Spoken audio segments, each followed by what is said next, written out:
El mar para mí siempre ha sido mi pasión desde pequeñita. O sea, desde pequeñita yo decía que quería ser Cousteau, que quería vivir en un barco o irme a la Polinesia a vivir. Tenemos el gen que dice en mi familia, el gen Alberti, que algunos lo tienen y otros no.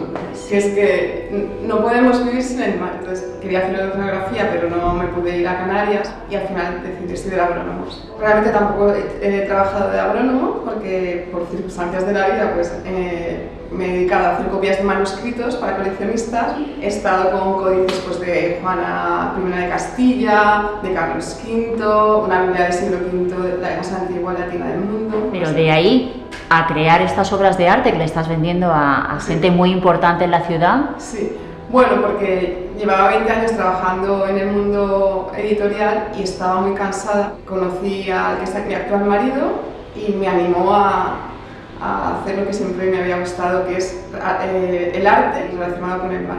Entonces yo me voy a México, a Bali, a cualquier sitio que haya barra de coral, a Australia, sin mi asignatura pendiente, que aún no he ido. Porque tú eres una gran buceadora. Sí, bueno, sobre todo, a ver, tengo el título por supuesto de buceo con botellas, pero yo todo esto lo hago con snorkel, me encanta. La sensación de bajar, de sentirme súper libre, buceando es cuando me inspiro, o nadando.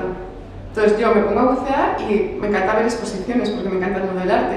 Entonces a lo mejor estoy viendo una exposición de Calder, por ejemplo, que han hecho de Picasso y Calder, que me encanta.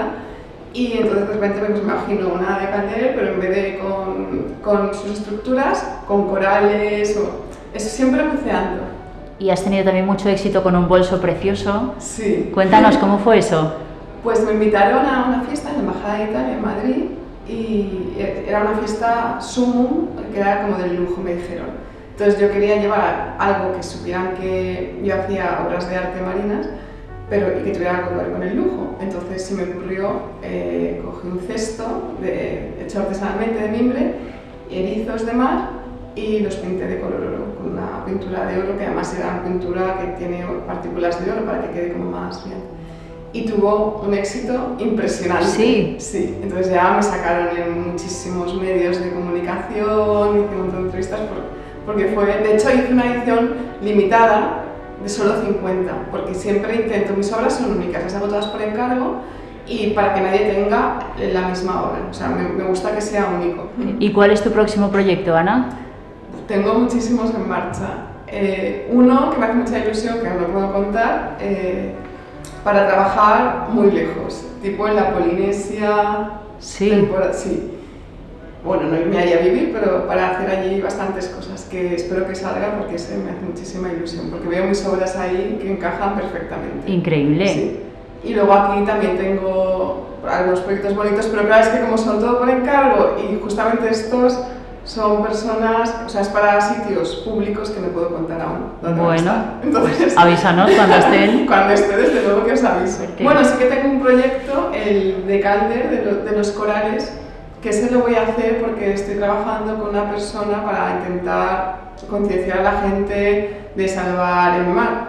Entonces voy a hacer varios proyectos, uno para salvar los corales, que voy a hacer la estructura esta de Calder, y luego para la Posidonia también, que vamos a hacer un vestido todo de Posidonia, pero en plan como si fuera de alfombra roja, para hacer unas fotos espectaculares y exponerlas, hacer como una exposición itinerante.